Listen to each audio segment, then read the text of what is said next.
Good morning guys, सकाळची वेळ आहे. तर तुम्ही आता बघू शकतात की 11:15 झालेले आहेत.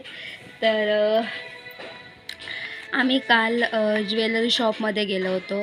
तर येताना बघा मी काय आणलेलं आहे, आशापुरा ज्वेलर्स. इथे नंबरसुद्धा आहे. तर मी आता हे ओपन करते, तुम्हाला बघायला भेटेल मी काय खरेदी केलेली आहे. तर तुम्ही बघा, तुम्ही गेस करू शकता की यामध्ये काय असेल. तर मी आता हे ओपन करते, या दोन्ही डब्यांमध्ये काय असेल. तर मी आता आधी ओपन करते. तर मी या दोन्ही डब्या ओपन केलेल्या आहेत. तर तुम्ही इथे बघू शकतात. तर ही अंगठी आहे, पूर्ण प्लेन गोल्ड रिंग आहे ही. तर चांदीची आहे, प्युअर चांदी आहे ही. आणि प्लस ही सुद्धा चांदीच आहे, म्हणजे चांदीची अंगठी आहे. तर तुम्ही इथे बघू शकतात. 2 मिनटं थांबा ज्ञानेश. तर तुम्ही इथे बघू शकतात, ही जी रिंग आहे ही खूप जाड आहे.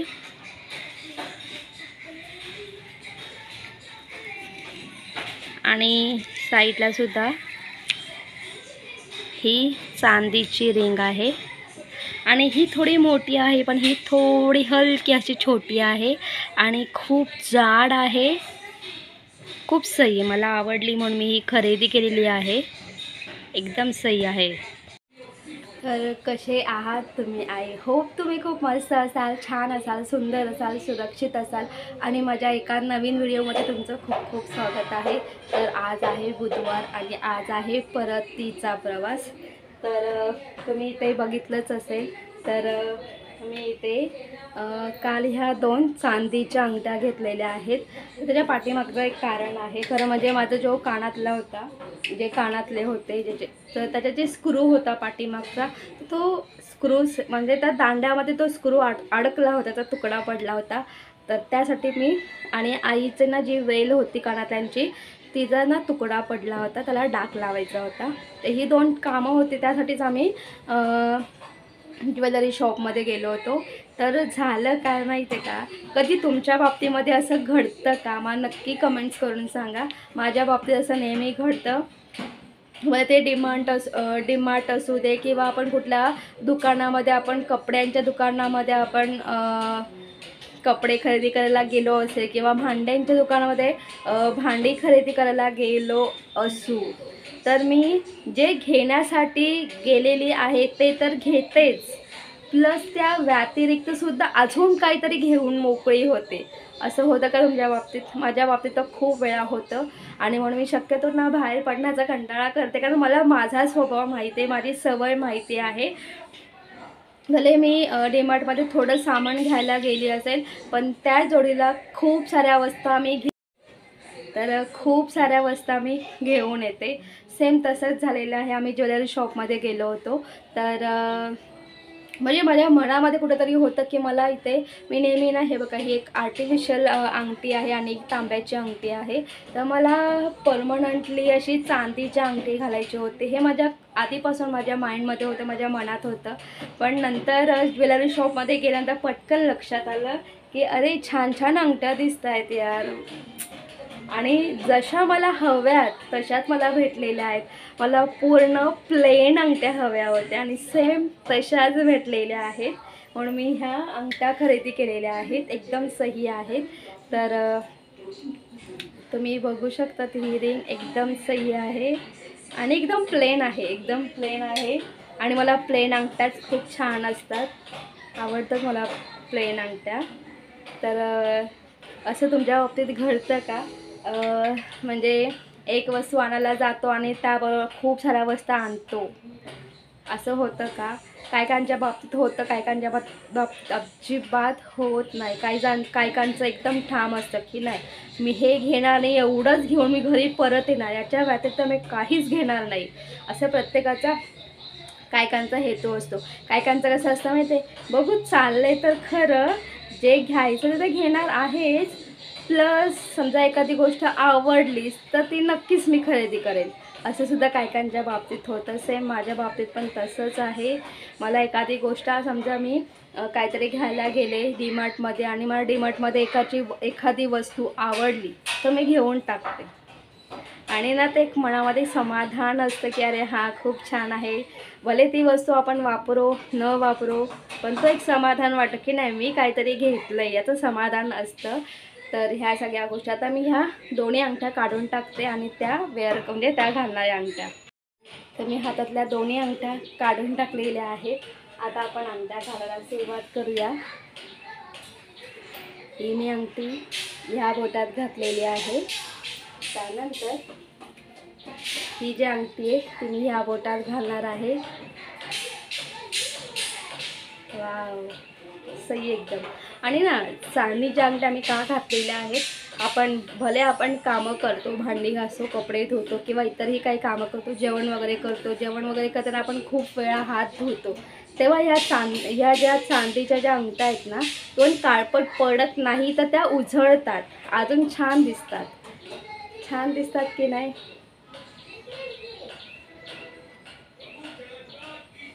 आणि मला अशाच पूर्ण प्लेन अंगठ्या हव्या होत्या आणि त्या मला फायनली भेटलेल्या आहेत. तर आता मी पटापट आईला मदत करते, कारण आज परतीचा प्रवास आहे, आज आम्ही जाणार आहोत. तर पप्पांसाठी चपात्या करून ठेवायच्या आहेत उद्यासाठी, आज आणि उद्यासाठी. पटापट आता आईला मदत करते. काय करते ग निमूबाई? दे मी चपात्या भाजते. तर इथे आईने अर्ध्या चपात्या भाजून घेतलेल्या आहेत. इथे आई या मिरच्या कशाला हे केल्या ताई? ती कढई गरम होती ना. अच्छा, याच्यामध्ये आणि चण्याची डाळ भाजली होती. आता मी पटापट आईला मदत करते चपात्या भाजायला.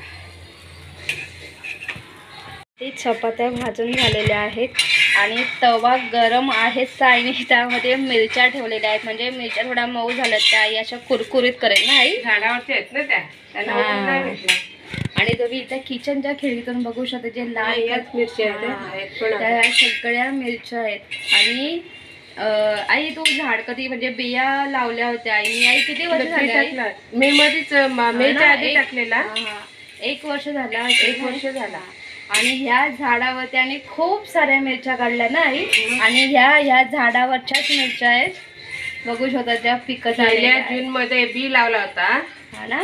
आता एक 3रा 4था 5वा बार घेतलेला आहे.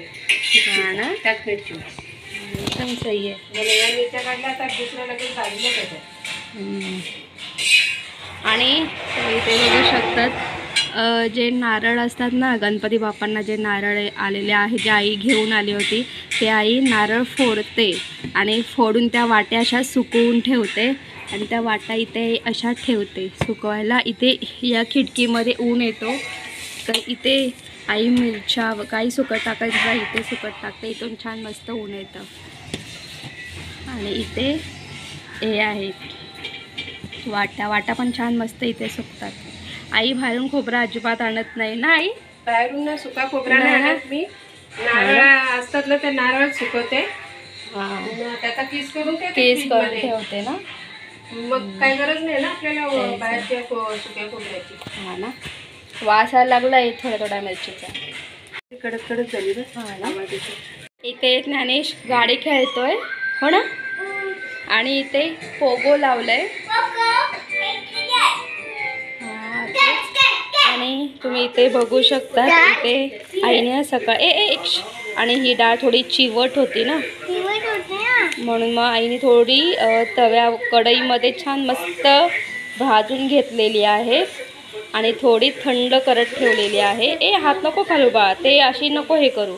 तर थंड झाली की मग आई चक्कीमध्ये चण्याची डाळ डाळी म्हणजे बेसन पीठ तयार होईल. बोल बोल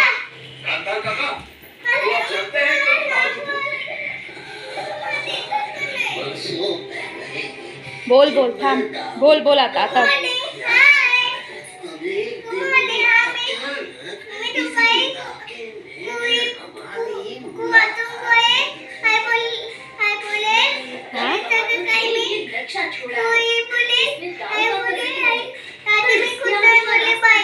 हां व्हेरी गुड व्हेरी गुड. तर डाळ थोडी गरम आहे म्हणून आईने पेपरावरती छान मस्त पसरून घेतलेली आहे. आणि तुम्ही बघू शकता 11:15 वाजलेत. खूप म्हणजे अशी छोटी छोटी भूक लागलेली आहे. तर त्यासाठी इथे आहे बटाट्याचे वेफर्स आणि केळ्याचे वेफर्स. तर आता आम्ही छान मस्त खाऊन घेणार आहोत. छोटी छोटी भूख के लिए कुछ तो करना चाहिए ना, इसलिए.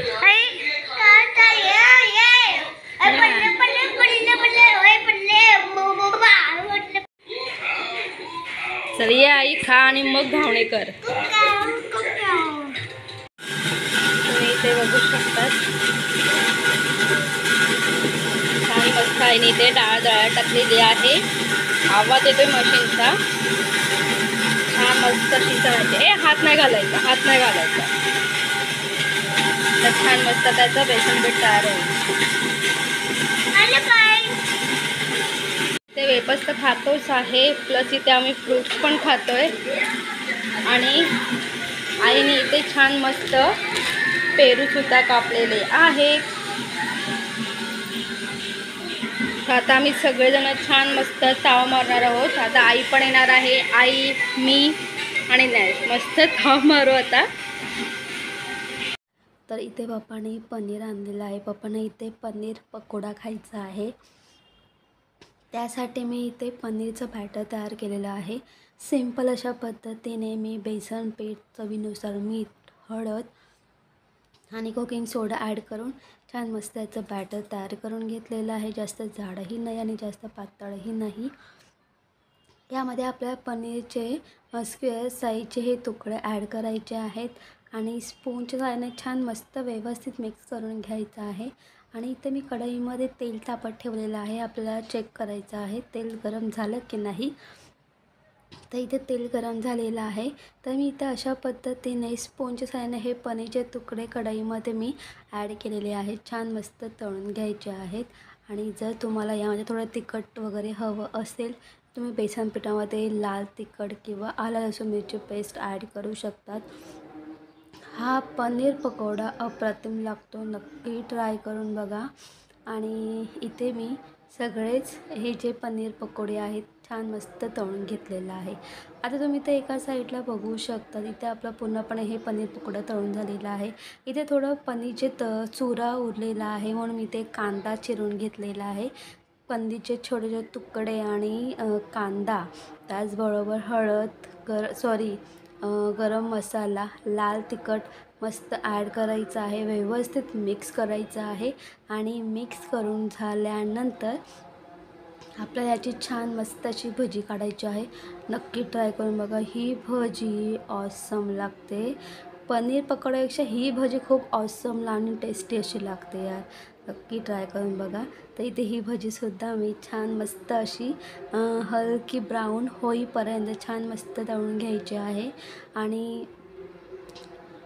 ही भजी हलकी ब्राऊन होईपर्यंत तळून घेतल्यानंतर आपल्याला एका प्लेटमध्ये काढून घ्यायची आहे. तर तुम्हीसुद्धा ही भजी नक्की ट्राय करून बघा. आणि ही जी भजी आहे तर मला जस्ट अशी एक आयडिया आली करायचं काय म्हणून ठरवलं की त्याला कांदा आणि हे पनीरचे छोटे छोटे तुकडे करून भजी काढूया. नक्की ट्राय करून बघा तुम्ही.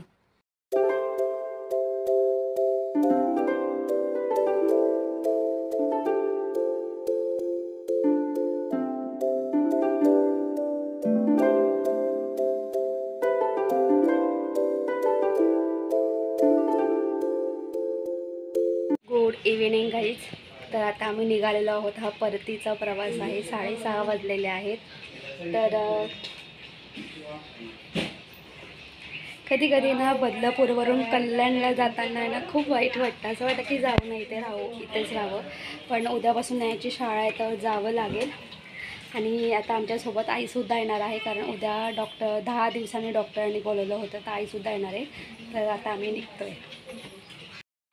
हां आई येतेच ना आमच्या गाडीला? येतेच ना? माझी ट्रीटमेंट आहे ती 10 दिवसांची. 10 दिवसांनी बोलवलं होतं ना? मग 10 दिवस.